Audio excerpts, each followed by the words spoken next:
Perfect.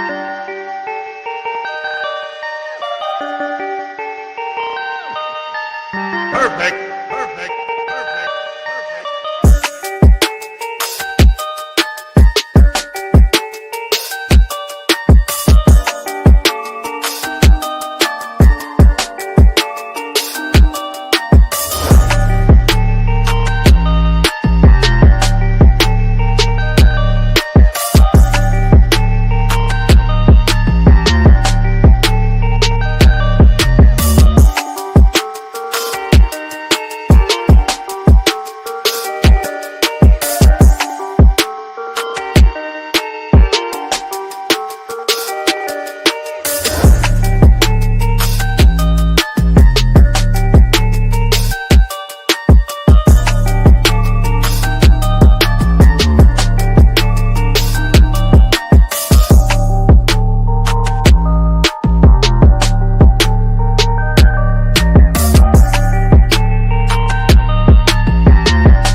Yo, what up, everybody? It is Wednesday night, 9 p.m., and it's your boys, Mike and Mish. And hey, Mike, I am a little on the sick side, my friend. I don't know. I've been sick for 2 days. How are you doing?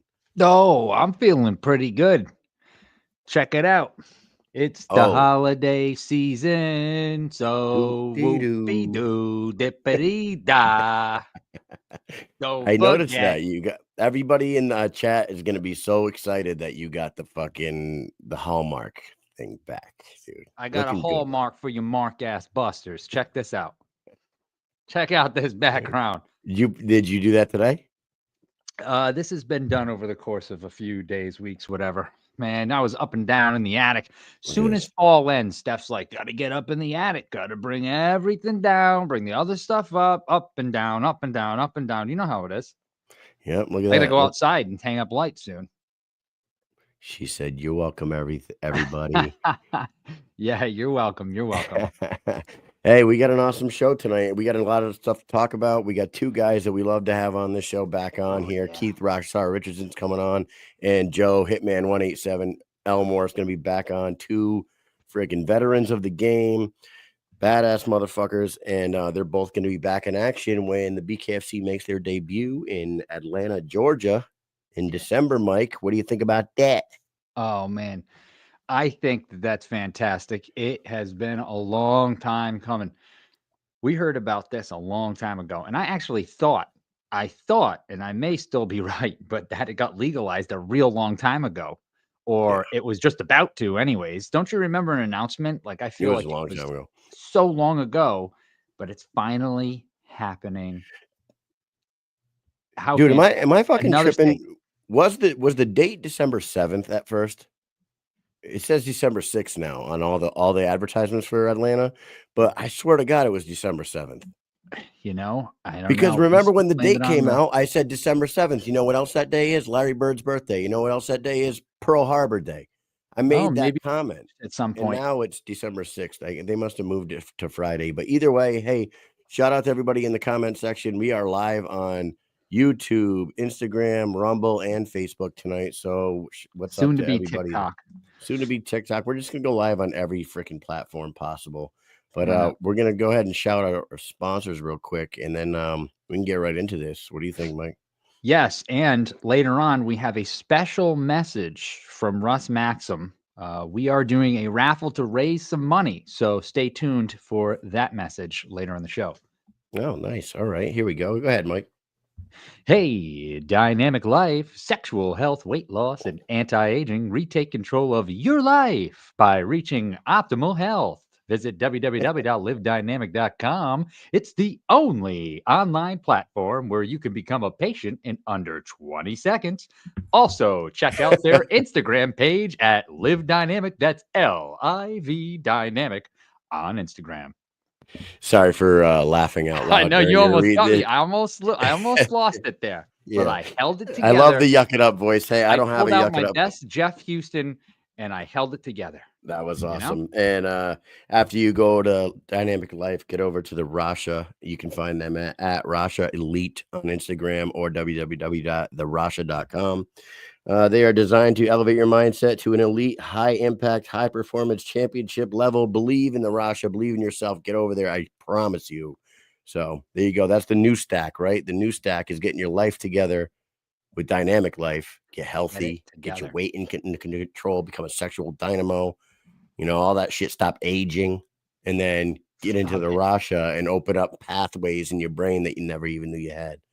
Yeah. Right, Mike? Stop eating cheese and goldfish and Cheez-Its and binding yourself up. You're over 40. You need to get with the program here. You're going to ruin your belly. All Yeah. right. I'm just, With that said, Mike, you know what I'm doing? What are you doing? Projecting. That's what that's called. Projecting. Because that's what's going on in my life, man. You were I got to talking to stop eating the yourself. Cheez-Its, Okay. my friend. But anyways, I digress.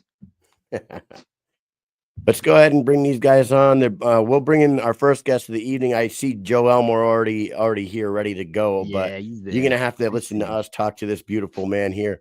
Mike, go ahead and bring in Keith Richardson. Yeah, let's do it. When we come back, we will be joined by the Rockstar.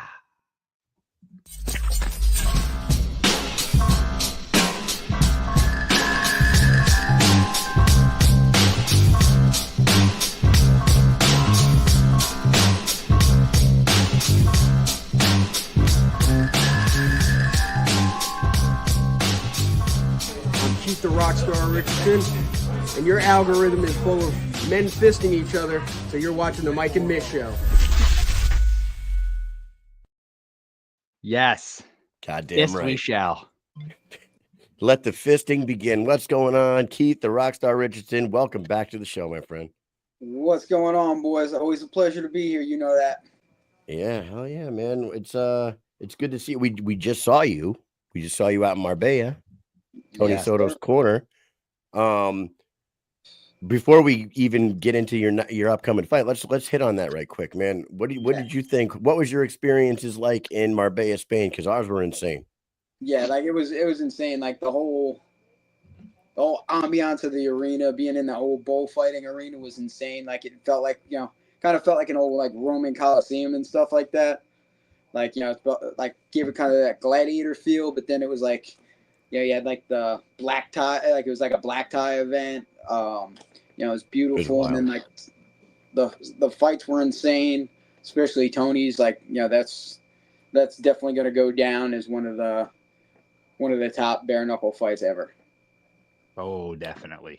Dude, you were right in his corner. We've talked about it a bunch on this show already, so we're not going to get all the way into it. But like, I know what we were feeling out in the audience as spectators when that incredible legendary fight is going down. You're in his corner.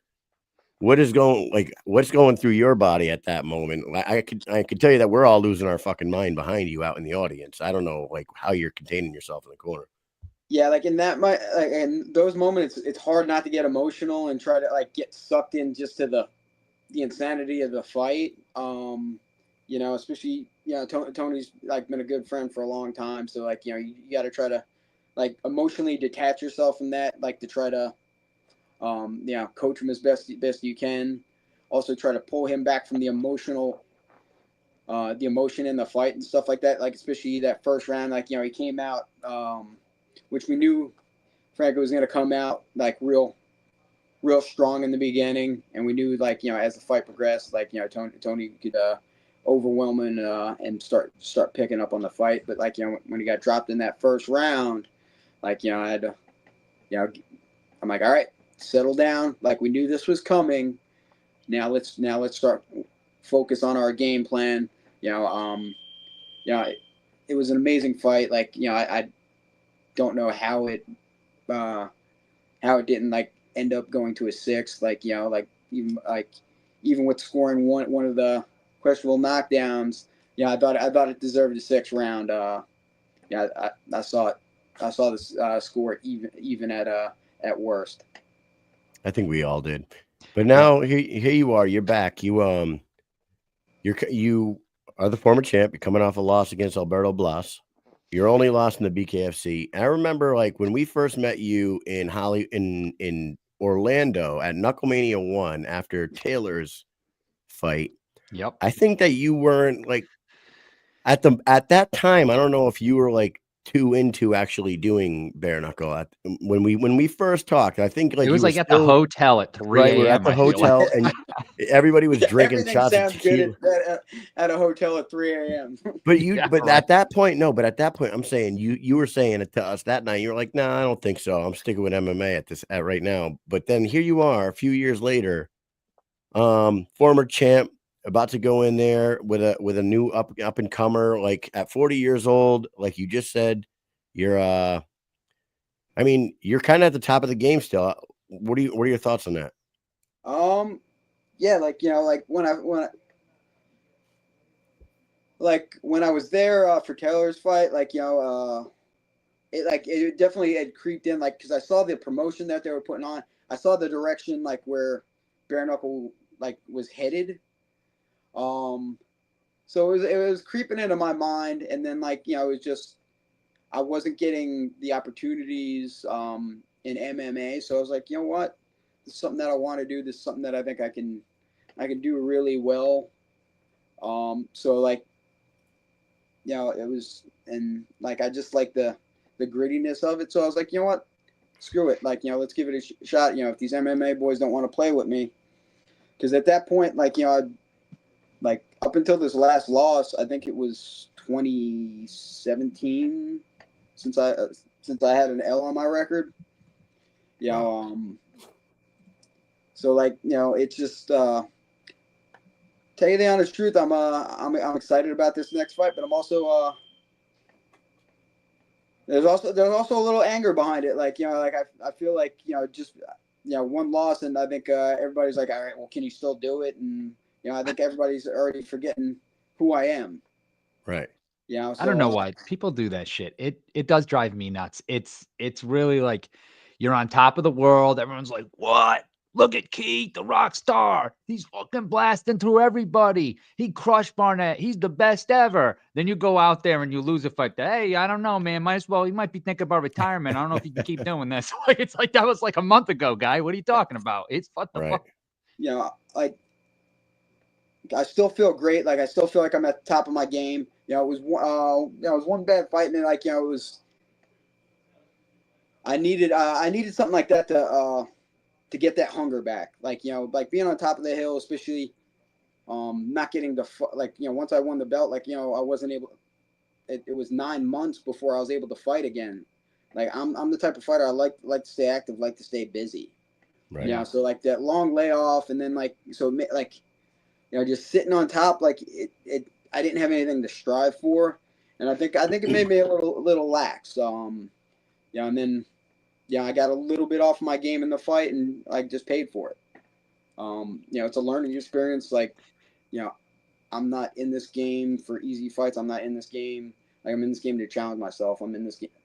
I don't have to be perfect, but I need to come back after a loss and and learn from it and be better for it.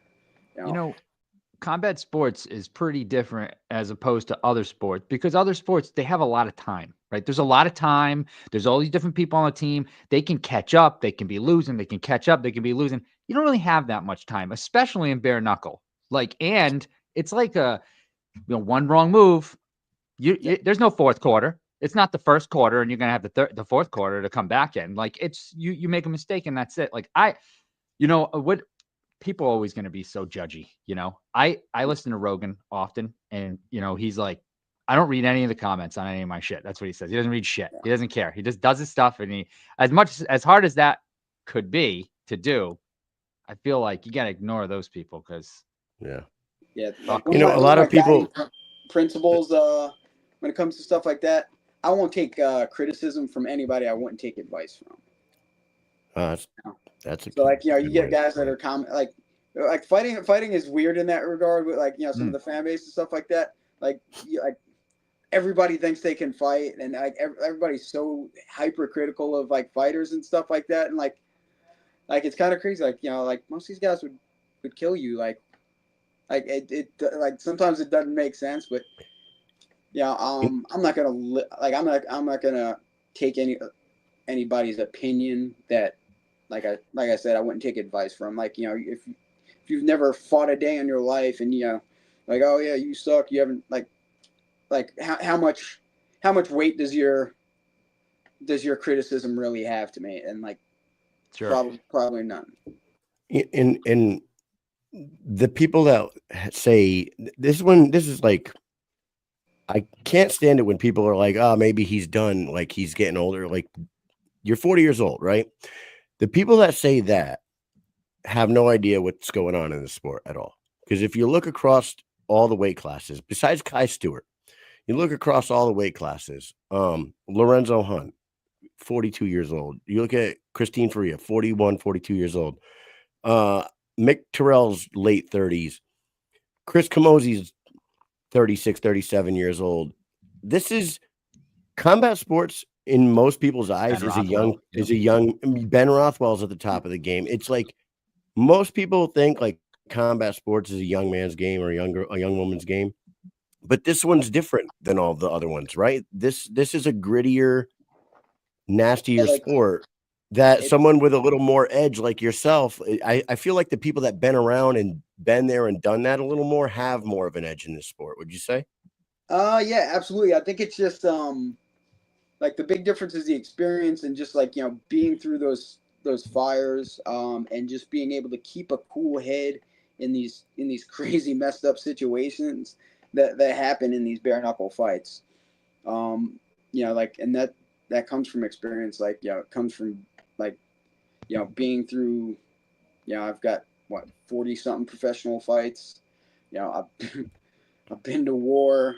I've been in firefights. Like generally I could keep a cool head in some screwed up situations, and I think with bare knuckle it definitely like that ability, which is gained through experience and time, definitely comes into play more than like some of the other combat sports. Can we ask you about the blast fight? That was one of the craziest things that we've seen in bare knuckle, mainly because we all understand that you like really weren't there in your right mind. But if you went into fight or flight mode and you were just fighting whoever's in front of you, I don't have a flight mode experienced anything like that? You don't have a flight mode. Yeah, my flight is broken. If there's air in my lungs, I'm gonna fight. Right. Like, and that like no that like that happens in fights. I got clipped with a good shot early on. Like it was the first one that like where I got dropped, and like my body went into autopilot. Like I threw a big shot and I missed by just that much. He countered and landed right in the temple. At that point, like my body's just operating on experience and muscle memory, and like my body knows what to do in those situations, because it's like most fighters like have rounds that they don't remember, like Helen Scoggins fight. After I dropped Scoggins, and then I got dropped after I got dropped. Like I don't really remember too much like after that point, and those were some of my best rounds. Like Wow. If the ref, but the fact that the ref, like, because I was even talking to one of the refs about it, like which he knows me really well, knows I never like intentionally try to come after a ref. Sure. He was one. I think he was one of the refs. Like, and you told me, like, 'cause it was like I think that was a little bit newer. Like, hadn't done like bare knuckle before, and like I don't hadn't remember dealt with who a it lot of the was. MMA guys. And so he was talking about like like he kind of made a mistake. Like one, like the timing of when he stepped in, like because I was still on my feet and we were still exchanging. So when he slipped in, I didn't even pick up on that, and I'm just gonna fight whoever's in front of me. And then instead of grabbing a hold of me, he pulled back. So like when you pull back, like fighting reflex, I think I've got him on the ropes. So I'm gonna keep stepping forward and trying to look to finish him. And that's kind of what happened. Where if he would have stepped in and grabbed me, like as soon as everybody grabbed me, you see, I kind of, and that was when I actually started like figuring out like what happened. But I didn't even know that that I'd swung on the ref until I got to the locker room. Wow. Because That is like crazy. I like afterwards, I went over there like I was gonna let them raise Bloss's hand, and then I couldn't figure out why the ref didn't want me near him. It was Sam Burgos, by the way. Like but like just one of those things where your body will kind of. But like I said, like in the Scoggins fight, like I had some of my best rounds. Like after I've been like rocked with a shot like that, it's just sometimes it's one of some of those like non-concussive shots where it's just impact because like the concussion CTE is usually caused by the shaking of the brain, and the twisting of the brain, not necessarily impacts. So like so you can recover, you'll recover from shots like that pretty quickly. Like once I was because I didn't have any post-concussion syndrome or anything like that, so I wasn't like concussed, but it was just an impact like a flash knockout, like knockdown, like flash knockout. You ever have? You've had concussions to do at this point, right? You've had concussions in the past. Yeah. So tell me this. Like I've had concussions from being blown up and right. Fighting. So I've had probably like 5 or 6 in my life too, and I got in a car accident a few years ago, and I went to the hospital, and the dude's like, "Yeah, we're gonna give you this concussion test," and I'm like, "No, I don't have a concussion. I know I don't have a concussion. I'm fine." And they're like, no, we're gonna do it. They start running me through tests, and they're like, you're failing these tests. I'm like, I'm gonna fail those tests for the rest of my fucking life. And I think it's just how my brain is now. I'm like, I am telling you, doc, I don't have a concussion right now. You could pick me any day of the week and put this test on me. You're gonna tell me that I have post-concussion syndrome, right? Would you agree? Like some of those tests are fucking dumb, right? I don't know, like I sometimes I'm the other way. I remember I think I was a little woozy after the Scoggins fight, and I think because we always do the King Debit test or whatever it's called. Yep. And I think I scored a higher score after the fight than I did during the fight. Yeah, that's funny. Don't even remember taking the test. That shit is hilarious. Yes, this works. Yeah. It's kind of like that. You ever see that movie Super High Me? It was like remember Super Size Me, where the guy just ate McDonald's all the time? Yeah. Then there was a comedian that did a movie called Super High Me. And so he Doug did a bunch Benson, of right? shit. Yeah, he did a bunch of shit, and then he got high like from morning till night every day for 30 days. And he did all the same shit during that period of time. And like a bunch of stuff he did way better while he was high. You know what I mean? Some people be like, I don't know. Should you be doing better doing that? Because he was wrecked, That shit's funny, so, man. Well, you never know. And now you're back. You're back to never know. We saw you out in Marbella in that insane gym, training out in that fucking outdoor, incredible gym, getting yourself ready for your upcoming fight, which is Michael Larimore, Papa G, who has been waiting for a fight. He's 2-0. He's got a lot of buzz. Yeah, he's got a lot of buzz about him. He was supposed to fight in Sturgis. What are your thoughts about going in there fighting up and comer like Michael Larimore? And do you think you beat Papa G and you're right back in conversations about another block shot? Absolutely. I want my crown back, once in future king. Yeah. I've never cared who they put in front of me. I don't want to be a matchmaker. I just want to get in there and fight. Yeah, I actually know Larry Moore. I've worked with him before. He's a good kid, like, up and comer, but like, he hasn't seen this level of competition yet. Yeah, he's 2-0 in the organization, but two guys that he fought, Yeah. don't have much of a record between the two.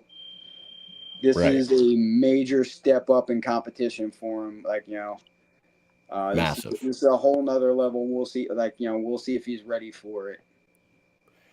So you have a training camp going on right now.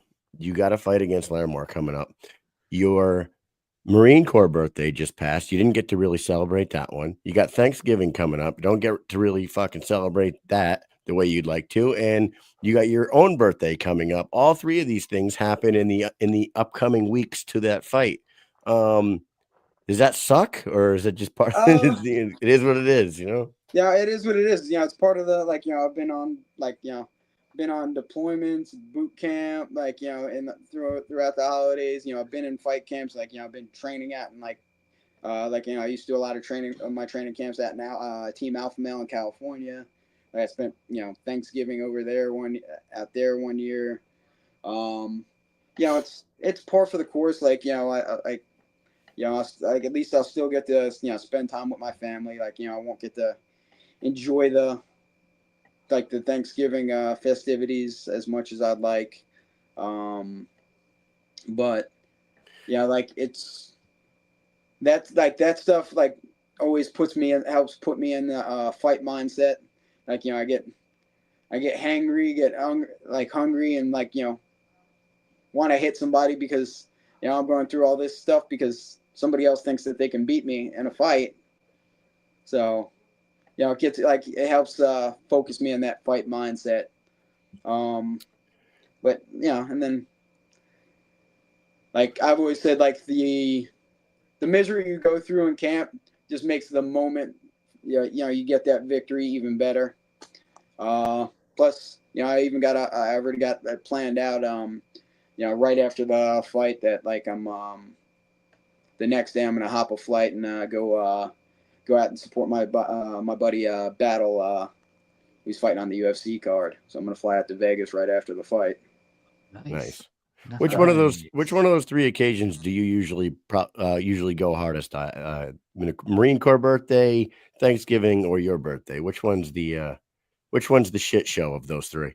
It depends on probably go hardest drinking wise on the Marine Corps birthday, hardest eating wise on the on Thanksgiving, and then hardest if I'm in a relationship or on my birthday. Nice. Yeah. Oh man. So drunk, horny, happy, Are you one of those Marines that calls up people and gives them shit for not wishing you happy birthday on the Marine Corps birthday? Because my father-in-law will shoot a text or call every single Marine Corps birthday, butthurt that we didn't wish him a happy birthday. Well, it's not your birthday. He's like, it's fucking Marine Corps birthday. You should have said something. it's even more important. But shit is wild. I'm not gonna now if one of my Marine boys don't I will get a little butthurt. Don't reach out. Yeah. Yeah, hey, Devil Dog, happy birthday, brother. I expect that much. I like that. I think that the Army needs to follow suit and take the Army birthday a little bit more serious. That's what I think. And I think this year we're going to start something. We got to start something. Most of you guys don't even know when it is. Yeah, you're correct. You're absolutely correct. You are correct. Nobody gives a damn. Nobody gives a damn for some reason. I don't know what it is. I have not met a single Marine that doesn't know when the Marine Corps birthday is. I think because you guys have a little bit of a cooler story than we do about how it started. You know what I mean? Born in a bar is a good line. Yeah. And then plus when it the knowledge is drilled into us in boot camp so damn much that it's impossible to forget. Yeah. Like, the father of the Marine Corps Aviation, Cunningham. Like, like just all that knowledge, like, just gets drilled into you in boot camp. That it gets kind of hard to forget. You want to know what gets drilled into us? So I never Each thought other. this in my life. What did you say? Each other. Oh yeah, penises. Yeah. Yes. No, no, maybe for some. I don't know. I luckily not me that I It's in know your of. military. I'm But totally supportive. when I joined the Army, right? Never in a million years did I go, I'm joining the Army and I'm gonna get to sing all the time. I'm gonna be singing all sorts of songs that I don't care about. It's gonna be great. Never, not one time did it cross my mind. But you do a hell of a lot of singing and memorizing words of songs and poems and shit. Oh, you got to remember the ordnance song if you want to be able to go out on the weekends. Because if not, then you'll just have to be stuck in the barracks and cleaning shit, waxing floors. What the fuck? I got to sing this fucking song? I don't know this song. That's what we did. A lot of singing. Right, Kyle? We sing a lot. Yeah, you sing a lot. The Army song, you always got to sing the fucking dumb Army song. Always singing. I never did. I definitely didn't expect that. So, did you do a lot of singing in the Marines? You guys sing a lot? I mean, cadence is fine when you're running. I guess. Like that was about it. Like, we'll hit some good cadence and stuff like that. I used to get out there and rock some cadence. I don't mind a good cadence when you're running, but like we did all sorts of songs and shit in formation. I've had about enough of this. Other than that, like we didn't go too hard on the songs. Like, dude, do you guys remember the cadence? But I do have some songs attached to like certain memories. I remember like when I was in Fallujah, I got blown up one time when we were listening to Ashley Simpson song. Oh my God. Pieces of me. That song. Like, I'm like, it was right, like I that's just like our only started song. yelling about the song. I'm like, whoever put this on, take this, and then like boom, and I got blown up to listening to Pieces of Me. So now every time you hear that song, every time you hear it, you're fucking thinking about that. That's crazy. And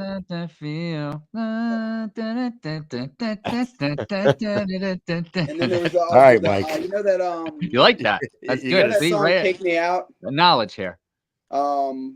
Take Me Out. I think it's by was it like Fritz Ferdinand or something like that? Oh yeah, take. Is it Take Me Out? I say you don't know. Yeah.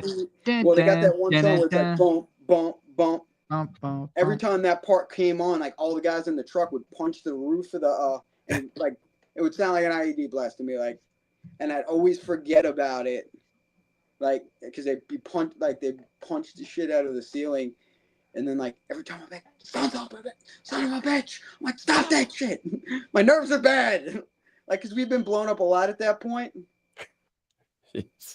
So those two songs are ruined for the rest of your life. Well, the Ashley Simpson song was already trash, but that's fucking awesome, dude. It's good. Well, hey, man, always fun to catch up with you. We're gonna speed round you real quick because we haven't done a speed round in a long time. Yep, we're doing speed rounds tonight. Damn it! I think we're doing speed rounds with you two guys tonight. And the first question for you here, and this one has a lot to do with this past weekend. We didn't talk about this. Mike Tyson came back. He fought at 58 years old. If you could bring back any athlete to see them in action just one more time, who would it be?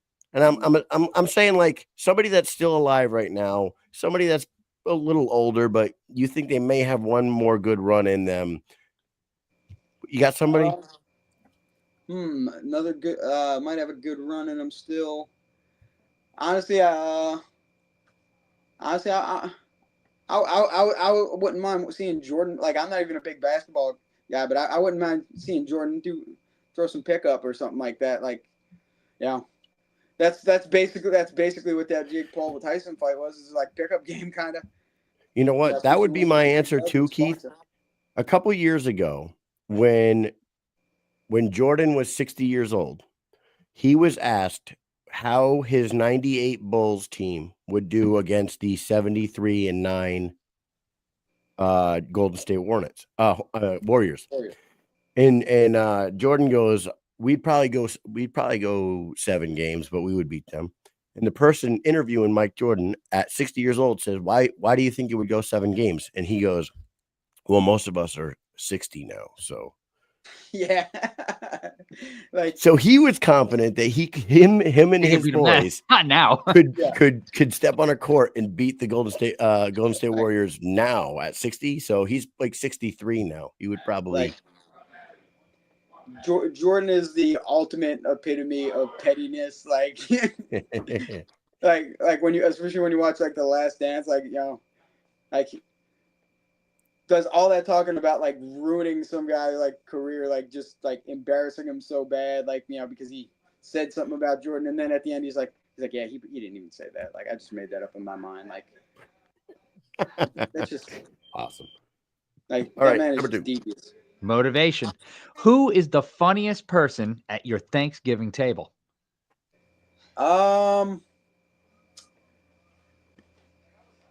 You can say Probably you. would That's have to fine. be my brother. Like, you know, my brother's like he's super quick witted. Yeah, he actually started like training at my gym a while ago. Like he's a little bit older. He's 2 years older than me. But like he had to find out that when you start running your mouth in the gym, like you got to pay for those comments.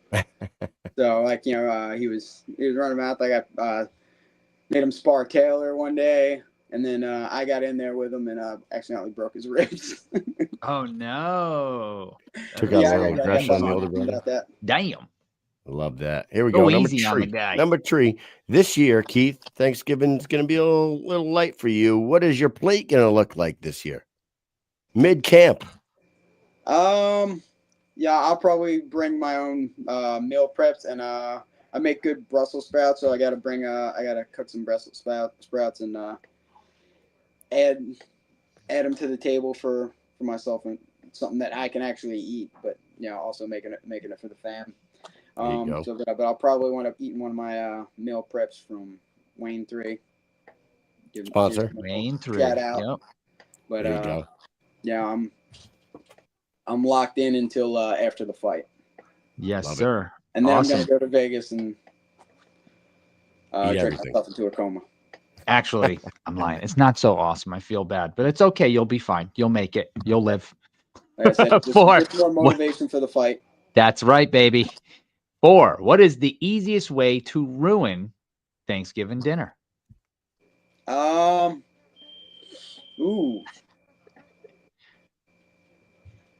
Honestly, any dramatic like proclamation, whether it be political, like just like it's just not the time or place for it. Leave everybody alone. Like you just got to make it through one night with like all of those people a year.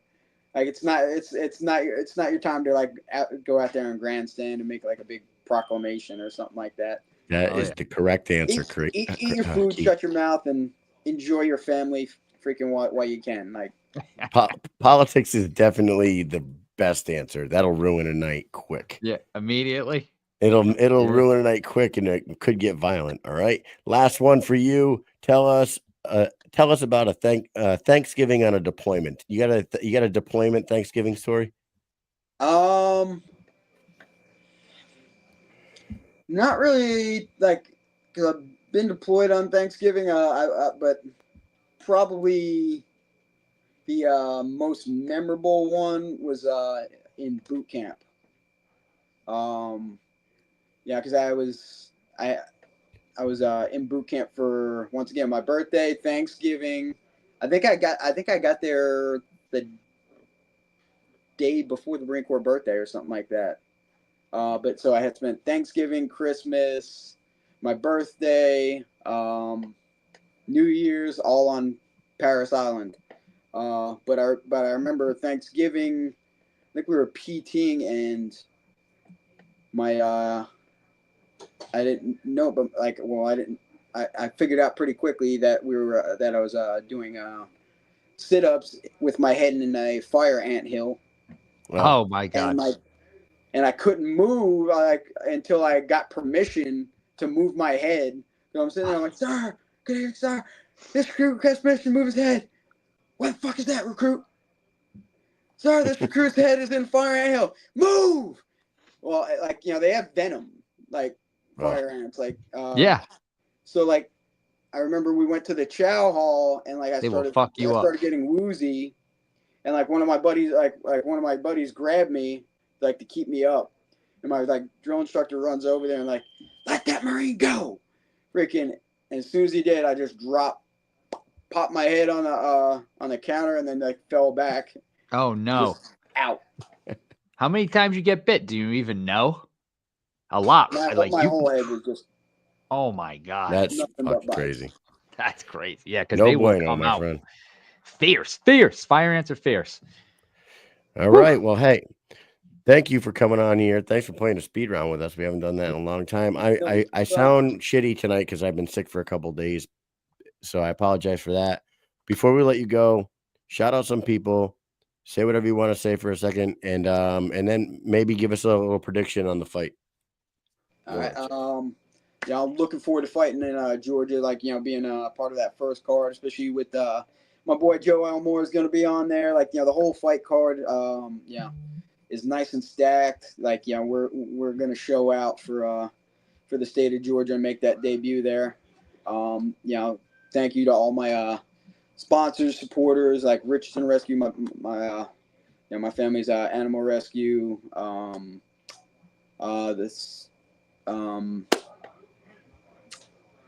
Got Wayne 3, my meal prep guy. Nobody does this sport alone. You got to have a good support system. I've got one of the best around. My Modern Warrior family and team, and even our extended family, the guys that come in and spar and stuff like that. I get so many good, talented people coming through the gym all the time. And just if you're counting me out, you're counting the wrong person out. I haven't even in a loss, if there's still air in my lungs, I'm still fighting. You've got to kill me to stop me. If I'm conscious, I'm coming after you. People forget the amount, the skill, how hard I hit. I rose up through these ranks real quick because I did nothing but put on exciting fights and knock people out. That's not changing anytime soon. Awesome, man. We're excited to see you out there, like you said, debuting the BKFC in Georgia. Not too far from home for you. Best of luck to you. We will not be there, Mike and I, but we will be watching and rooting for you guys. Mike, you got anything else for Keith? Hey, Keith, thank you so much for coming on. For everybody watching, December 6th, Richardson versus Larimore, BKFC 69 in Atlanta, baby, 69. Georgia. 69. 69, Keith. Woo. Lay him out. Lay him down. I had to be the main event for 69. Yeah. Headline. It's going to be mutually pleasurable. I'm sorry. And when I said lay him out, I didn't mean knock him out. So if anybody's watching, I'm not picking sides, right? I'm not picking sides. Don't come at me, all right? I was making a sexual innuendo, okay? Okay. So Keith, man, thank you so much. Everybody else, when we come back, we will be joined by the Hitman. Take it easy. Later, Keith. See ya.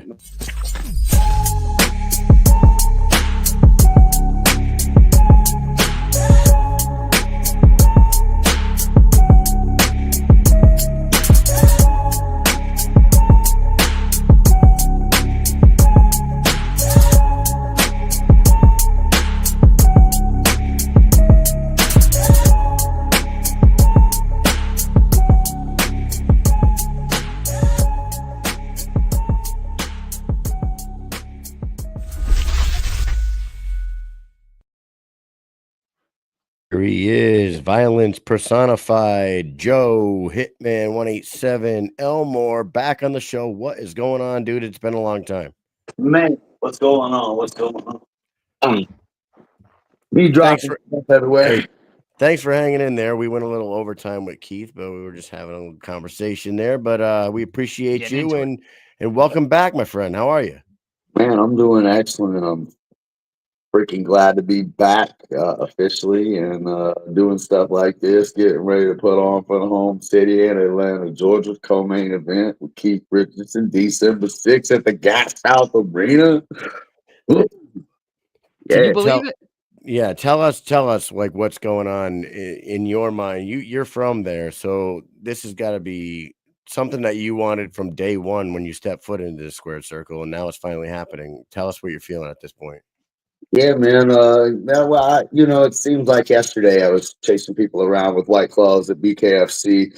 Like I said, right here, dude. I got so much memorabilia, and it was like yesterday. This is the recognize that Knucklemania, same weekend as the Super Bowl. I got Paige Van Sant, I got Tiago, Shaq, Anthony Pettis. I mean, I had all these people sign this ball. I wound up buying it back for myself because I do the Christmas donations. Nice. And so I paid myself $1,000, but just donated it back to Christmas families just to keep my own football here. So Damn, I didn't see a Mike and Mish autograph. Holy shit, you missed it. yeah, dude, I can't remember. I've got pictures of everybody that I did it, but my point being is, as I was there almost, not quite at the beginning, but my boy Rusty Essery and since BKFC 10, and you just said 69, BKFC, my favorite number when I was in high school, and admitted maybe still one of them right now other than 13. And but I'm getting to do it in front of my city, and more so than that is I was telling somebody today I'm going to do a VIP event for DAZN. They're having a boxing event here in Atlanta. They did a piece on me today. And I was telling them more so than myself is that all the people that have believed in me, I fought all over Alabama. I was a champion there.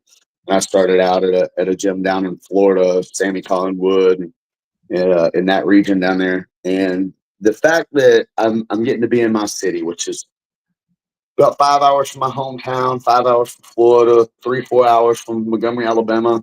Man, every sponsor that ever sponsored me when I was living in the back of a damn car, traveling, talking about I was going to be a UFC fighter 20 years ago, those same people, the tattoo, Outlaw Custom Tattoos, Montgomery, Alabama, the owner just randomly hit me up, not even knowing I was fighting. They're coming, bringing the whole tattoo squad. The lady who started the promotion, Fat Lip, is coming. She's bringing her daughter. Guys I went to school with whose kids have been looking up to me. I posted a video last week. One of my best friend's sons got a 52-second knockout. A lot of these kids idolize me, and they're getting to come from this country-ass town, Dyersburg, Tennessee, and get to see me be a headline main event, dude. And you ain't know, there wasn't nothing but FFA, farmers, and becoming a manager of some corporate place where we were from there, dude. If you wasn't driving a tractor doing that, you wasn't a whole lot going on. And we all dreamed of getting out and being race car drivers or pro fighters. And now there's a lot of kids in this town that are chasing that dream, and they're coming here with their dads, and they're going to get to watch me do this. And I got a huge section. I had 100 VIP spots pre-sold back in September. Wow. I got a whole hit squad table on that section, all of section 119. I have like 100 tickets left, but I pre-ordered the whole entire section. It's going to be Hit Squad. Welcome to the Joe Show. I've got shirts printed, Death Toll coins with Hitman 187. I'm doing this big, man, and I'm putting on for my city. It's overwhelming. I was telling the guy in the interview today, dude, I look out the window and almost cried, thanking God just for the humility. I've got billboards coming up with my face on it, and it's yesterday as a kid just wanting to be something, and it's cool as fuck, man. Hell yeah. Yeah. It's fucking cool as hell. It really is. And you're always a fan favorite. The one thing that us as fans, and I'll probably get a bunch of people agreeing with me here, is that we don't get to see you often enough in the BKFC. I don't know what it is, man. We haven't seen you since last September. Last September when we saw you, we hadn't seen you since the August before.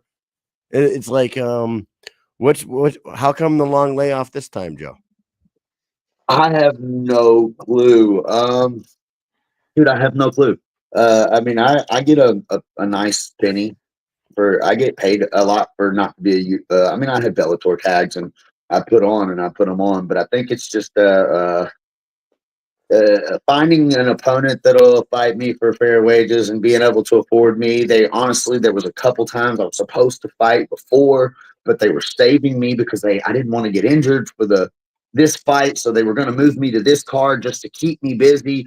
It was a lot of like them wanting me to fight, but if I was injured and got hurt on another card, then there would be no me on this card here in Atlanta. Yeah. And I think every BKFC fighter that's on this card called me and, Joe, can you get me on this card? Or I'm so glad to fight on this card with you. And it meant a lot to the city to have me on it because of what I've done for bare knuckle. And it was just a little bit of all of it, man. You know, like it's hard to risk me and not let me be here in Atlanta. But yeah, next year, man, we've got that out of the way. I've already talked to Dave and some other people. They're gonna keep me busy as hell, dude. I'm gonna come in here and I'm late to some son of a gun, fast as hell, and put on a show for my city, get myself back in. I'm completely healthy now. I've changed so much.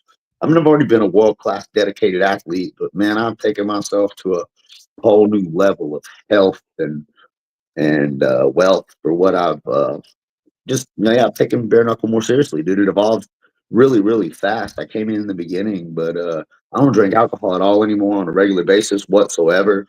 I drink waters. I watch my calories. I do fasted cardio. I have blood work to make sure my vitamin D, C, BA, and everything matches where I'm supposed to be. I have hyperbaric chamber treatments. I literally wake up at 5 a.m. I go get cold brew coffee with no sugar. I don't drink sugar anymore.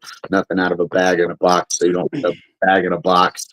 I mean, dude, I'm almost on weight. Like, I don't have to cut but 13 pounds for this fight right now. You're talking about missing out on Thanksgiving. I'm eating Thanksgiving. I'm gonna be happy, mind, body, and soul. But I got more lean muscle mass than I've ever had since I've been in here. But I'm walking around at 180, 10% body fat. I can cut down to 167 in 3 days. And yeah, man, I'm ready to be back in there, and yeah, I'm a whole new. I've evolved. I took that year off, and instead of crying and not being in there, I just trained like I was going to fight. I was preparing to fight. The original card was going to be September. They canceled that card due to whatever. So I was training for November. They didn't have that card, so I was training for December. I've been training for the December 6th fight since before August because I thought it was going to be in September. I'm 3 fight camps into murdering one guy that they just now got me facing. So what do you think made you make that step? Like, what was maybe the straw that broke the camel's back for you to be like, no more drinking, no more sugar. I'm going to do this. I'm going to do that. Because I mean, clearly you've always been pretty fit. You've been in shape. You've been doing your thing for a while now. But what made you do that? What made you take that extra step? I still want to be the world champion, man. I lost 3 decisions. Connor Tierney is the world champion now, the British world champion. I lost, arguably, if you go look at the punch count, I outlanded him 40 punches, depending on what round it was. I've never been knocked down by a punch in my life. I've still said this. I guarantee I'm the only fighter with 5 fights that's lost a fight in the BKFC that still never touched the mat once. So I just wanted to go in there healthy. I wanted to go in there if my bones, if I get rid of inflammation, if I heal faster, I'm a race car. And my family on Great River Road Raceway when I was a kid out in Dyersburg, Tennessee, they used to drag. It was a drag strip, quarter mile, eighth mile, pro class cars. The difference was putting aluminum heads. You make it a little bit lighter. You take the speed out. You drop the floor. You ain't got carpet in it. You got that Vega with that hatchback, and you got it weighed to the perfect amount of power, to speed, to ratio. Then you get that extra 0.2, and you got a world class car because 0.2. When you're running 4.3s, the 4.1 is the difference between a championship and a non. And I don't know if people know about racing, but that's what I wanted to do. I was tired of running a 4.3. I wanted to hit a 4.1. Now I'm a scary motherfucker. My skin is better. My collagen levels are up, so I'm not going to cut as much. I mean, God, a lot of this stuff. I found a dietitian. I found a nutritionist. People believing in me because of what I've done and how I treat people, the things I've done with my community. I got a lot of sponsors. Barber Orthopedic. I'm not going to even wait to the end. Thank God for them. They market us. They help. They're there with me, Christina Ferreira, Douglas Diego Lima. They help a lot of the local athletes. And Scott Barber was he's an orthopedic surgeon here who was a professional athlete that lost his ability to do his professional career, and he became a doctor to make sure that professional athletes, or not even professional athletes, human beings could recover and live to their fullest potential again after injuries. And man, they do so much. They take care of us. The hyperbarics, I have cold chamber treatments. I have cryotherapy. I do cold baths after training. I might leave training and go do 2 hours sleeping in a hyperbaric chamber treatment. Leave there, go to activate IV with my boy Harrison. They'll leg compress us. We'll do 3 minutes in a cryotherapy. Go back and train because I don't eat the fasted cardio till 6 and 9. I can eat 2,500 calories between that 4 hours, but it's fish, chicken, lettuce, greens. Wow. And then I go back and I can train again at least 3 nights a week where I go back and spar and train again from 6 to 9 p.m., getting another cold bath, come home, do leg massage, decompression therapy. I have a recliner that does my feet above here.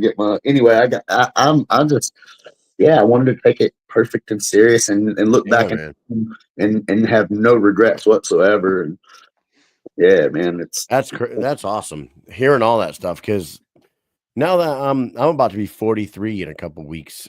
2 weeks from now, I'll turn 43 years old. Yep, 0 calories. There you go. I totally feel all the stuff that you're saying. I'm not a professional athlete, but I do work out and I do ice baths. I haven't been lately, but I was trying to get like 3 ice baths in a week, and I fucking love them things, dude. I'll do those every day of the week if I had a good one. But the inflammation is lucky. So there, thanks to Torch MMA, Keenan, the owner of Torch, he has a mission of passing the torch. He opened it with a good friend of mine, Warren Thompson, and it's on my side of the city. I live north of Atlanta. Sometimes I got to drive an hour to an hour and 15 minutes. It's 41 miles for me to drive at 8 a.m. every morning to Coach Kelly right now with Jared Gooden and a lot of guys. He's a really amazing boxing coach here that I've hired for this camp. And I got to drive an hour and 15 minutes, hour and 40 minutes to get there every morning. And then I train from 10 to 12, and that's before I do my therapies. And I got to drive 15 minutes to that therapy, 30 minutes to that therapy, an hour and 15 to an hour and 45 home from Atlanta. And then I've got Torch MMA on this side, which is a 25-minute drive to the north side of the city. I get there with good athletes, but at that facility next door, he has they have a deprivation float tank. They have red light therapy. He has a huge porcelain tub that's between 38 and 42 that we can sit in at 3 minutes. Yeah, he lets all of us, all of his athletes, use the therapies for free to support us. He's almost 50. Jesus Christ! Don't forgive me, Keenan, but he's 5-0 right now. He's a fighter. Amateur, but he started this passionate, loving, and training, and it brought his life back. And the therapies and stuff have helped with anxiety and help us be able to have the body to recover, and that's the difference. Things I used to do that makes such a difference now. Have you ever tried the Rasha? It is a sponsor of the BKFC. It also sponsors our podcast. Have you ever heard of it or tried it out? No, I have not tried it out. I do believe he reached out to me maybe like 6 or 9 months ago, and I meant to get back, but I took about a 5-month break from social media until this fight got set on. But you're tight with Christine, so like she's in there big time with those guys. The Rasha is something that's pretty fucking interesting and pretty awesome, and you got to try it to believe it. I think if you're a skeptic like we were, we were skeptical about Raja. I'm just a skeptic in general, I guess, Yeah. But we didn't believe it at first. And they were like, oh, you guys are the perfect people to take on this fucking thing. And we were like, yeah, all right, we'll see. Like there's certain tones or certain sounds and certain tones that'll unlock certain parts of your brain that you don't tap into. And I actually believe it. It's something I'm super interested in, and that's why I thought it was through Christine when I think he maybe sponsored her first, and I seen it that I wanted to look into it. But I'm very Not religious, but spiritual. Definitely religious because I believe in God and Jesus Christ, the Lord and Savior. But also more of a spiritual aspect that people have used to disguise people away from God, which is the tones and the vibrations and because that's all we are. We're reflections of light. We're vibrations. We're sound. We're a spoken word living a life form here, and I believe that all natural healing is the best way to go. Anyway, I'm very natural. It's a huge part of my life. Mushroom therapy to whatever else, and true meditation. That's what I do when I'm in the hyperbaric chamber treatment. I transcendental meditate and I focus on my breathing and I tell myself that I'm healing and that I'm a champion. And I come out feeling alive, dude. I can drive home in Atlanta traffic and not get angry. And the lady flipped me off and me just blow her kiss and told her to have a great day. And it used to be hard to do that stuff. And it's through stuff like meditations and weird shit that nobody believes in. Sometimes it'll take you the farthest. Are you still doing all like the crazy stuff? Like I say crazy, but you're an adrenaline junkie. Every time we always talk to you, you're always an adrenaline junkie. Are you still doing all the other thrill seeking stuff while you're doing this? I'm still capable of great violence. I don't jump out of the plane as much because my boy Joe Hollywood died, but he was doing extreme. He was a swooper where they try to get as low to the ground as they can, and they swoop like 100 feet across, and some bad stuff happened. But so I haven't been as much skydiving, but dude, I'm an adrenaline junkie. I just went and bought a Grizzly 700. We got 300 acres out here at Iron Mountain, and I'm swooping it up. I'm out hitting 20-foot jumps, and yeah, I'm an extremist, dude. I got my jet ski goes 81 miles an hour. I put a chip in it. I got me a super charged Yamaha. I got my wife the 2023, a nice one. And yeah, yeah, 81 miles per hour on a jet ski. For me. Have you done 81 miles per hour on this jet ski? Oh God, dude! While having somebody on the back doing 360, I can make that thing dive under the water. I've got 5 foot there. I'm behind a wake boat. Hey, listen, so it's a couple of my jet ski buddies here. He just went and got they're the ones they're on the internet. You go look them up. Lake Allatoona jet ski crew. They do the backflips and stuff. They have I live right on Allatoona, about an hour and a half from Lake Lanier. So I get to carry I got a Hitman 187 boat I carry out, 2 jet skis. But man, I'll take them jet skis out with my boys, and they got one they do the backflips on. One of my best friends that works on all our jet skis, he got one, and he already has like 9 other racing ones. His kids race, and we go hang out with them on the stand ups and stuff. So he's got one for us to try. So next year, y'all gonna be seeing me hit backflips on them jet skis. So I got a new extreme hobby I'm picking up this year. Yeah, that sounds awesome.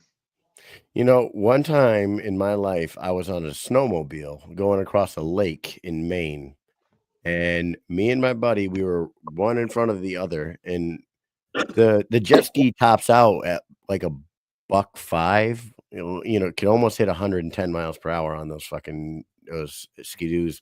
I don't remember which kind what we were riding, but so me and my buddy Larry, he gets out in front of me, and we are redlining that fucking thing across this pond, and we're hitting triple digits on the thing, and he hit an ice hump. And I don't know if you've ever heard of one of those things, but when the ice it pops up like this, and if you hit one of those, you're gonna fucking die, mate. Basically, so how he didn't fucking blows my mind. His whole body came off the snowmobile. He hung on with one hand, ripped himself back down onto it and rode it out, and I rode around the ice hump. My fucking heart almost fell out of my ass that day, and I was like, man, I don't know about doing this kind of shit anymore. I almost just watched Larry die in front of me. I don't know. It was fucking wild.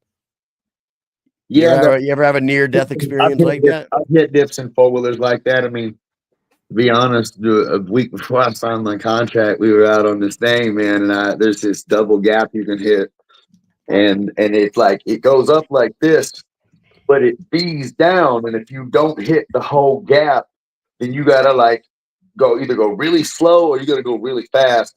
And I went up at popping a wheelie, and I was gonna stop because somebody was coming over the other side. So when I did it, hit and I know how to bail and fall though. Thank God I've been doing extreme shit my whole life. But yeah, I shit my pants. I rolled. Even the security come on, was like, "Are you all right?" But I rolled. I stood up and I walked it off. I dusted my pants and Yeah, but my boss was in my thing. We rode lightly through the trails the rest of the night.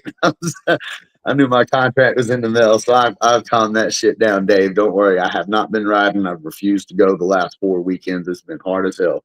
Now I'm not missing food because I'm healthy, but I am missing all my extreme shit because that's another thing I'm doing. I'm taking myself serious. I'm not risking anything right now, and I'm missing crazy shit. But the good news is when I miss crazy shit, I get aggravated that I've had to sacrifice all that damn fun time, and I've had to sit on a computer and play zombies, so I ain't out riding four-wheelers and jumping shit, and I'm taking it out on my opponent on December 6th. It's your fucking fault I can't do no fun shit right now. What are you on that new Call of Duty? Is that what you're doing? Oh yeah, and then we've been playing the Black Ops 6 zombies. We've been smacking that shit. Nice. Nice, man. Nice. So you're always doing something. Always doing I know, I something love that it. has to do with adrenaline. I got That'll get you going. a few new fun real zombie toys I've been shooting with my father-in-law and some friends too. So I've been keeping them kind of preoccupied with safety. Just long as You ever try any of the virtual reality ones? I have a virtual reality with the Oculus, but that shit fucking fucked my head up.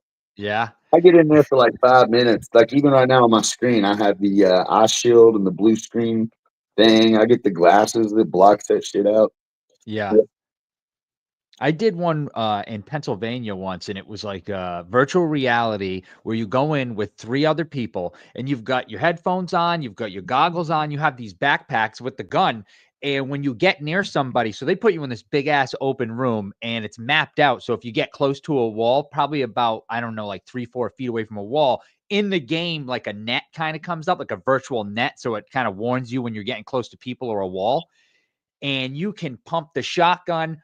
We're running all over the place like maniacs. And it was a zombie thing where I was on the ground. You could go upstairs. It felt like you were on top of a building when you went up the elevator. Seen something, and I actually wanted to do that because what they were trying to do was I saw a show here in Atlanta. They're trying to build a thing where they had all these like laser tags that nobody plays anymore, but they're turning the laser tags into like battlefields. So it's the same like stuff, but you can actually see the landscape up the hill and you're battling each other virtuality. It sounds pretty fun. Yeah, it's wild. I mean, at first I was like, oh, this looks fun, My but wife we for got my into that. birthday took me to an exhibit here that was pretty cool too, where we got to go to the Egyptian temples. And that shit, it had me like woozy with height. We actually got to go up the temple, and it was like a whole virtual reality thing where you walk through this giant warehouse here in Atlanta, and you Damn. experience going to the Great Pyramids. And it's like it has a drone view, and you walk through the Great Pyramids and go through the tunnel. But I mean, it looked like we were there. It gave us like this Yeah. cool guide. But it was weird because there was people walking around us, and some of the older people didn't understand how the virtual reality worked, and they were like walking into us. I mean, I could see them coming because we start showing this red flashing light, and they were like, "Ah." I've never done any of that. The closest thing I've ever done to VR, like, is what you said, Joe. My kids have the Oculus, and Where the scary shit pops out. well, my boy plays, dude, he plays Creed. It's the Rocky game. He boxes. Oh And yeah, I played that I'm with my nephew. That was why we got it actually. right. He plays that, like, he'll play an hour and a half straight, just boxing people, and I'm like, man, to be 10 years old, my fucking shoulders would fall off. Dude, I played that shit for like 10 minutes, and I'm a fighter, and I'm like sweating, messing the head down. Nephews are like, "Take it off." Your heart's pounding. Yeah. I'm like, what the heck is this? Like my I nephews feel you, man, 100%. watching me in the ring, and they're laughing at me like dying against this virtual reality boxing thing. Right. It's crazy. I'm like, let me try the thing. I put it on. I fought 2 fights, and like I was done. I took it But I was off. I'm like, also still drinking White Claws. It was at Christmas, and there might have been some Crown Royal involved as well. So nice. Hey, so your upcoming opponent, Derek Finley, he's a different type of opponent than your last few. Like you've been scrapping with the best of them out there, and between Tom Schoaf, Leonard Garcia, and Dustin Pig, these are all background and MMA guys that are going to give you a violent night. And then Connor Tierney himself is like brought up in the bare knuckle boxing game. Derek Finley has come over from glove boxing. He's got fucking a million fights in I don't know how many, not a million, everybody. He's got like 50 something fights in professional boxing, maybe more. What are your thoughts about Finley as an opponent? Couple weeks out, what are you thinking about him as compared to your past opponents in BKFC? I mean, he's a boxer, but if you go watch his style, he's a counter boxer that likes to. He stands a little flat-footed. He's got a good jab. He's got good, powerful hooks. He works bodies real well, but he stays flat-footed. He's slow. Look what Caleb Harris did to him by throwing that jab and sticking and moving outside. He's going to want to knock me out, but I've got one of the best jaws he's ever faced in boxing or anywhere else. And I hit hard, and I move fast, and my angles are good. I've been working with a boxing coach, so my boxing is A1 right now. And I don't think he's going to be able to understand my other angles, the weird angles that I throw, the things that Kyle Stewart does with his head down and being able to push that head against boxers, me being able to get in there, work that clinch and control his head. I'm going to be like a fucking Terminator to this dude. And I'm not taking nothing away from him, but this ain't fucking boxing. He'll break his fucking hands on my head. On my elbow blocks, the things that I've been working are just the style matchup for me is exciting because this guy is not a boxer that is going to run like Connor. I'm not taking anything from him either, but I think Connor's way more talented as an overall bare knuckle boxer than he is, and it's going to be a good fight for the fans too, because man, he's going to fight me. He's going to try to stand in and counter. He can't run. He can't move fast enough to stand on the outside, or he has to. He going to have to take the center of the ring like he always has, and he's going to stand there and he's going to take what I give him, and he's going to try to get me back, but I'm never going to be there, and it's just going to be it's going to be a really long night because he's fucking tough as hell, or it's going to be really, really fast. I'm going to take him out of there because. Man, you don't want to last more than 2 rounds. 4 minutes of what I'm finna do this time is finna be nasty. I'm faster, stronger, more accurate. My jab is the best it's ever been. I've focused on nothing but wanting to be the world champion. And as much as I love feeling like this is a sacrifice. It was aggravating not getting over sugar, knowing what I'm eating, sticking to it. Now it's easy. It's a routine. I couldn't live without it. I have sugar. I want to throw up. I like, man, but like my mind is clear. Still ADHD, I'm still hyper, I'm still crazy, but I'm fucking in control of it. And I'm ready to bust this dude's ass with it. Yeah, to go back, Kai was saying his record. It's 36-31-1. That's how many fights he has. His last fight, like you were saying, so he fought Caleb Harris, then Jake Lindsay. But then his last fight, it seems like, he was 0-2. He comes back, he wins his fight. And it seemed like at the end of the fight, he was starting to feel himself a little bit. Because I'm sure, you lose a couple in a row in a new sport. Maybe he was thinking to himself, if I go in there and lose this fucking fight, what the hell am I going to do? He did well in that fight and he won. And he seemed like he was feeling himself at the end of that. So you're probably going to get, this guy's a little reinvigorated now. He's coming back. He's like, he's like, okay, maybe this is for me. Let me see how I do here. He knows he's going to go in there and fight somebody who's going to fight him back, So, yeah, he's got a lot of boxing, and I do agree with you. And I'm not, I don't mean anything bad by it, but I do think that Connor Tierney definitely is a better bare knuckle boxer, at least up to this point, than Finley is. Finley's definitely the traditional boxer. And like I said, I'm not taking nothing from him either. Finley's dangerous. He's got a lot of power. I've never been punched in my life. It's gonna happen. I'm gonna hit that fucking mat. But it don't matter. Fucking drop me to the mat, dude. This is a statement of what I've been through, what I am. I've lost 3 in a row. I'm not taking nothing from Connor, but I'll whoop his motherfucking ass. And I love him with all my heart. We're friends. He supports me here. I support him. I'm cheering him on as a champion. But I felt the same way that night. I don't know what I did wrong or what was different. If it was because I didn't not drink at all. I mean, I took myself serious. I trained hard, but not like this. But I am bringing the best, most vicious, healthiest mind, body, and soul version of myself in front of the most supportive, the largest crew, in front of my people in my house. When I came to Bare Knuckle and I fought in BKFC 10, I said, this is my house. because I was going to bring this shit to Atlanta. Now it's my house for real. BKFC, welcome to the fucking Joe show, baby. Because when God, dude, I put everything, my wife, my son, my dad, my entire family, my dead friend who passed away, Joe Rivera, his wife, his daughters, his son, his family's coming because he bought the VIP table when nobody else believed in me, and I was fighting MMA, and I was nobody, Joe nobody Hitman, fighting for Wild Bills. I mean, Dave Oblas, we love you, dude. You own NFC. It's one of the biggest local things here, but we were nobody. They were there for me, man, and they're going to be there watching this fight. And the energy I have, the focus I have, it's unbelievable. And I don't care what Finley's done, how much he's evolved, and how fucking comfortable he's got. I'm coming in there just to fuck him up. No disrespect, man. I hope you make it out safe, but you better fucking quit when I hit you. Joe, I wish we were going to be there for this one. We can't go to all of them, but Atlanta, I wanted to go to Atlanta so bad, but we can't make that one. We have Army shit going on the beginning of the month, but we will be watching. We will maybe get some people together and have a little party for this one, maybe, because I have a feeling that you guys are going to really show out for your city for sure. He's tough too. I'm excited though, because I don't think he's gonna go down fast. I think he's gonna come out there like y'all said. He don't want to lose again. He's 2-1. He's got that one momentum. He wants to beat me. He wants to take me out, and I'm ready, dog. I can't wait to fight a motherfucker that likes to fight. It's gonna be fun.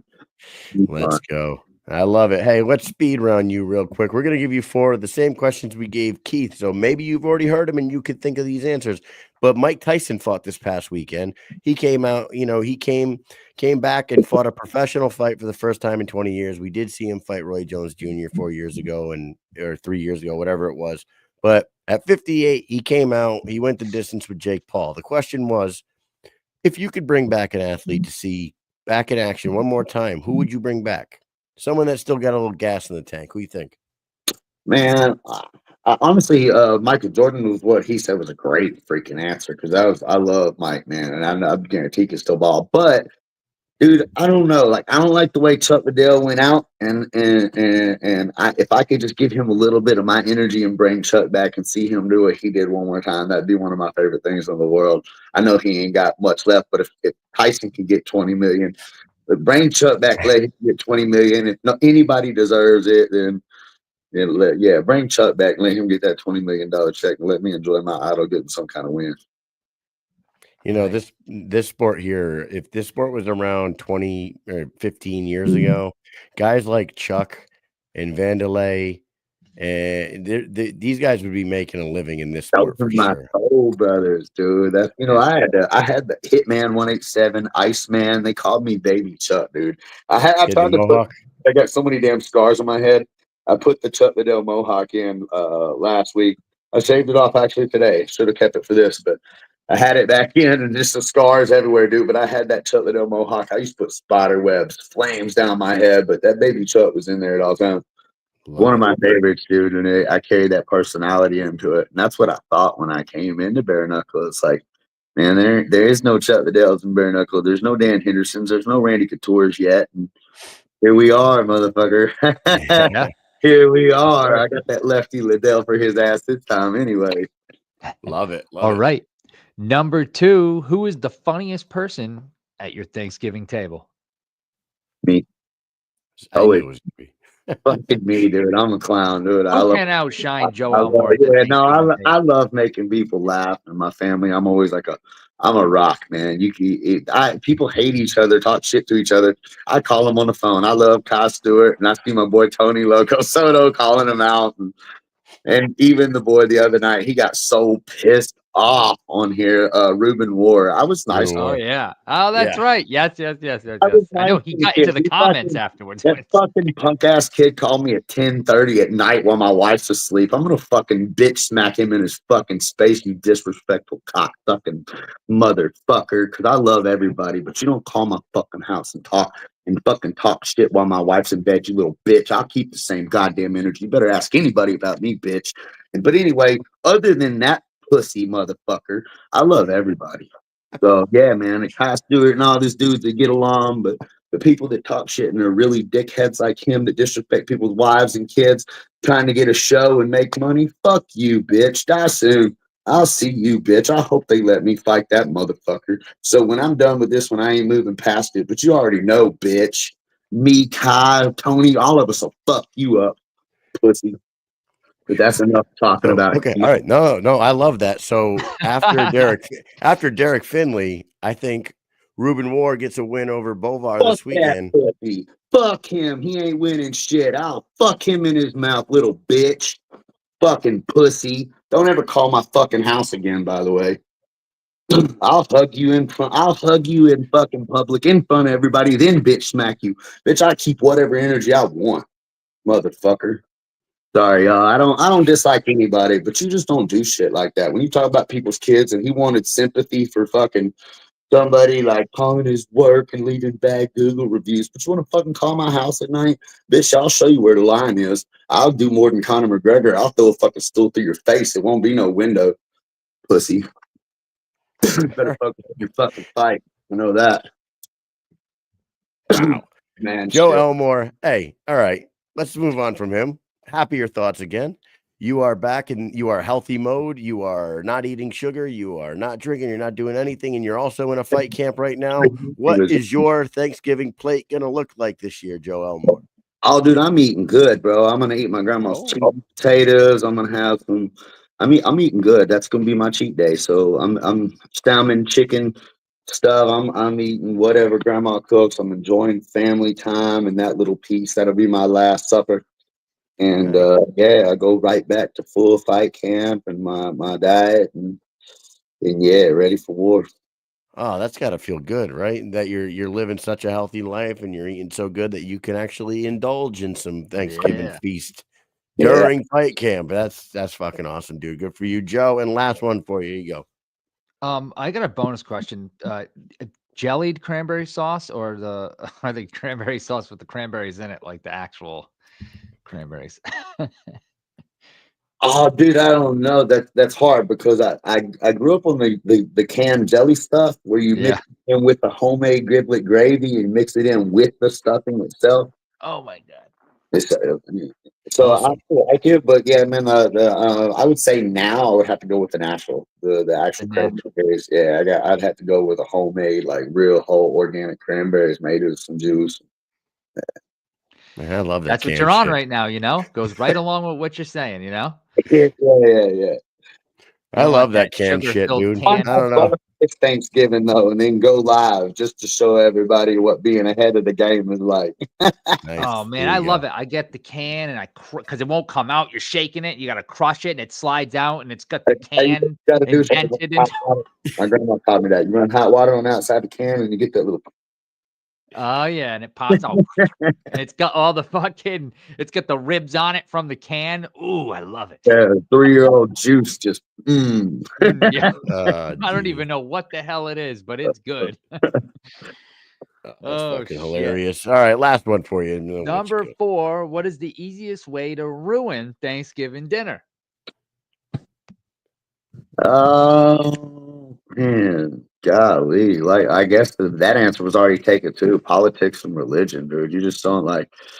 Honestly, the Thanksgiving is supposed to be to celebrate love and feast and sharing, not just with family, but neighbors that are like family, friends that are like family, Marines that have fought, people that need people to be there that don't think they have anybody. So, like, I think Thanksgiving and holidays like that are just for time of love, and regardless of whatever they are, I'll just leave everything else out. Anything but love at a holiday is horrible. You should be in there and celebrating, eating, talking, getting life together, whether it's good or bad, sharing your stories, and yeah, coming together and giving thanks for the being alive in general, no matter what's going on. Fuck yeah, I love it, Joe. That's good stuff, man. You and Maggie are like the two coolest people that anybody could meet in the BKFC environment. Anybody ever sees you guys, you are one of the most violent fighters that we'll ever see inside the ring, but you're also one of the nicest people that we've met outside the ring. So we appreciate you big time. Very kind. We've had a lot of good times like after fights, like going out like on the city, and I don't know, we've had a lot of fun. So A lot of definitely, time, a lot of good definitely times, enjoy brother. the time we've had with you so far in the sport. And yeah, it's been great. So, hey, we're gonna let you finish up now. Any final words for everybody? Anything you want to shout out before we let you go? Yeah, I have to thank all my sponsors. I've already said it. Barber Orthopedic, everything they've done for me, completely amazing. Gianni, the mortgage godfather, he's going to be out there. He's sponsoring me, several of my friends, several of the fighters. Nathan Rivera, that's on the fight card as well. He's an awesome guy. I've actually got a TV show coming out called Financing the American Dream on HDTV. They're going to be there filming during the fight, interviewing Dave. It's going to be a featured episode. So I want to thank him for that opportunity to stand out and get to share my story a little bit in a different environment, plus what I love, which is BKFC.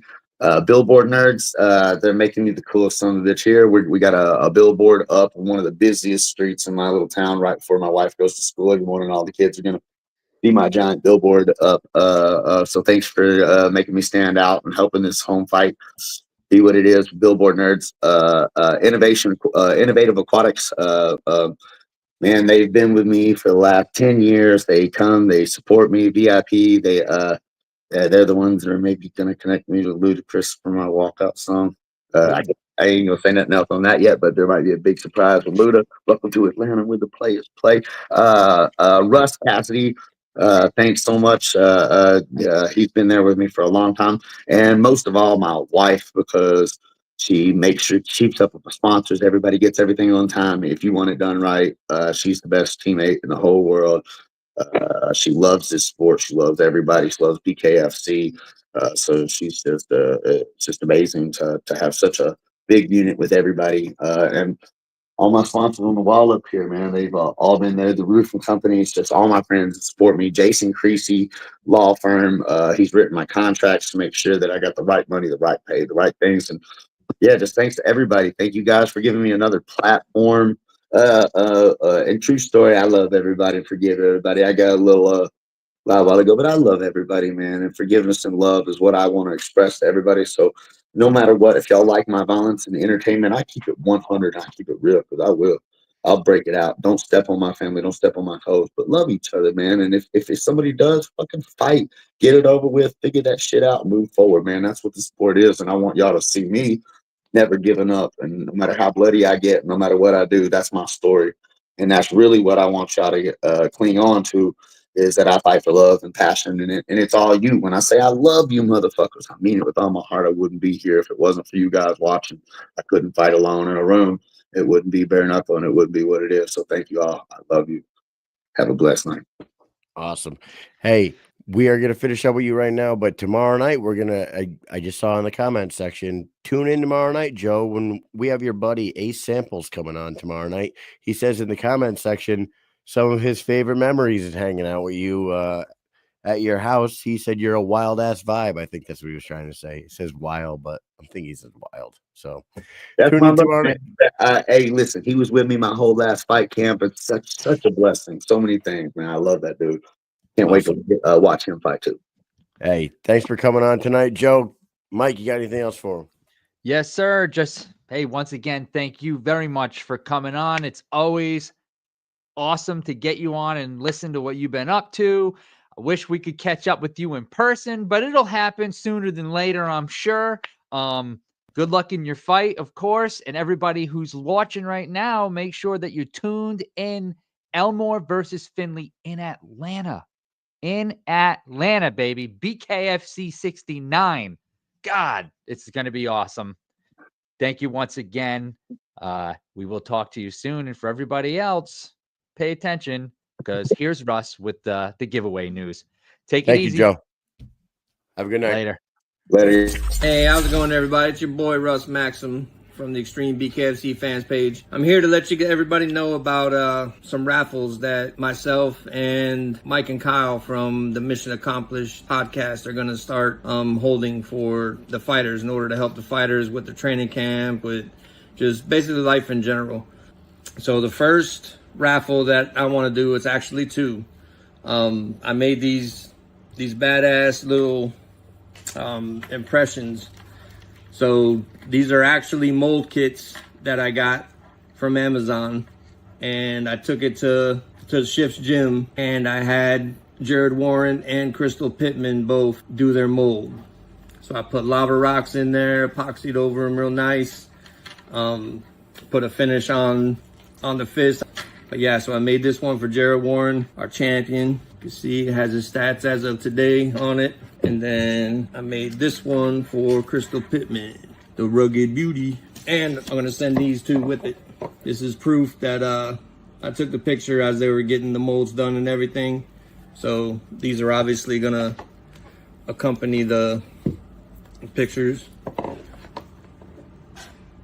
So what we're gonna do in order to get a raffle ticket, the raffle tickets are gonna be $10 a piece. Hit me in my DMs on my personal page or IG or on the fan page. My personal page is Russ Maxam, Russ RMAXAM Jr. on Facebook. The fan page is Extreme BKFC Fans page on Facebook, and then on Instagram it's Extreme BKFC Fans page Russ. So hit me up on any of those, DM me, and I take Venmo, Cash App, and Zelle. Like I said, the raffle tickets will be $10 a piece. You let me know if you want a ticket for Pittman or if you want a ticket for Warren, ticket for both. What I'm gonna do is I'm gonna write your name on the back of one of these tickets, and I'm gonna take a picture of it so that you'll see your name and the number of ticket that you have. I'm gonna take all these at the end of the drawing. I'm gonna put it in separate bags, one for Crystals and one for Jarrett. And I'm gonna make a video of me with all the tickets in the bags, wrapped up nice and tight with duct tape, and I'm gonna write the name on it and the date. And then I'm gonna ship those to Mike and Mish. They're going to pick a day that they're gonna do the drawing. And when they post that day, obviously you need to follow their page, be there on that day so that you can see if you're gonna win the raffle. Hit me up, let's get this thing started. Let's try to help these Warriors out, get their lives back together. Love y'all, see you later.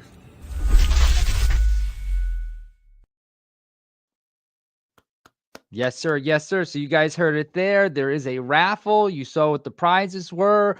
We will be posting, the video up so people can watch it again. Russ has the video. He goes a little bit more in depth in the full video about what his plans are for the future, all the different items he has to give away, things like that. So this is to raise money for Crystal Pittman and Jared Warren because they lost a whole lot during the hurricane. So hopefully we can do some more stuff like this in the future and raise some money for these fighters. Very cool. And yeah, very cool. They have to like redo their whole house. So, I mean, I know a lot of people down there that are we're going through the same thing. A couple years ago, like 2 years ago when Fort Myers got wiped out, Mike? Was that 2 years ago, 3 years ago? Yeah, it wasn't long ago. It was a couple years ago. Oh, yeah, man. I know the fucking hell that the people that I knew down, like close to my family down there that lost fucking everything. And like the getting money from the Red Cross and from insurance and all that shit is such a fucking pain in the ass. That this is pretty awesome by Russ. I hope everybody tries to contribute, tries to win those hands. It's the actual mold of their hands, and Jared's hand looks fucking humongous. I don't know how big it actually is, but in that video, it looks big. It looks real big. Yeah. There's he's got more too. He did a bunch of fighters when he went to shift. He did a bunch of fighters. Now I don't know if he still has all the molds left, which ones he's giving away, which ones he's keeping. If you want the God's honest truth, if Russ could give away his entire house to everybody, if he didn't have a wife and kids, he would give it away. He just can't stop giving shit away, and I can't stop telling him to stop giving shit away. So don't call me a Grinch, but I do tell him all the time, like, Russ, go easy, buddy. Go easy. Keep some stuff for yourself. You're doing all this shit. You try to give it all away to everybody, but this is for a good cause. It's awesome. Russ has a heart bigger than fucking my whole entire fucking house, dude. It's crazy. Yeah. He's one of the most generous people I've ever met in my entire life, for sure. Yeah, it's wild. So shout out to him. If you guys can just, we'll be posting things. Jump on that and get involved there. Maybe you can win those things and help them out. Awesome talking to Keith Richardson tonight. Joe Elmore. I freaking love those guys. Those are two of the the best, like most genuine people you'll ever meet in the BKFC. Those guys are awesome. There wasn't a single second between when you booked those two for this show tonight and tonight that I was like, what are we going to talk about? I didn't even have to think about it for a second. I was like, oh, I can just talk to these guys. Like, you know, I already, we actually hung out with both of them in South Carolina, right? When they did an event in South Carolina. Yeah. Oh man, and Joe Elmore was there when the naked guy walked through the fucking thing, right? Yes. That was a good time. I still haven't put that video up, even though I promised to do it eventually. I didn't break my promise. We're still here, so it will happen eventually. I just have to friggin' blur it out. All I have to do is get my lazy ass to friggin' pull that shit up and blur that guy out, so we can watch that video. So we only got one guest booked for tomorrow night, Mike, and I think we should go outside the circle tomorrow night. We'll and talk maybe about Ace can come outside the circle with us. I think we should talk about this past weekend because two goats both fought this past weekend in two different sports, and major things happened. You know what I mean? Like major records were broken. Lots of things happened. We won't get into it tonight because I feel like shit and I want to go to sleep. So let's do tomorrow night. Everybody tune in. We got Ace Samples on. We'll go outside the circle. We'll talk to him. We'll talk about all kinds of shit, and we'll have a good time with that. Thank you to Keith. Thank you to Joe. One last time before we go, make sure you guys get to @LIV Dynamic on Instagram. Hey, listen up. Dynamic Life, weight loss, sexual health, anti-aging.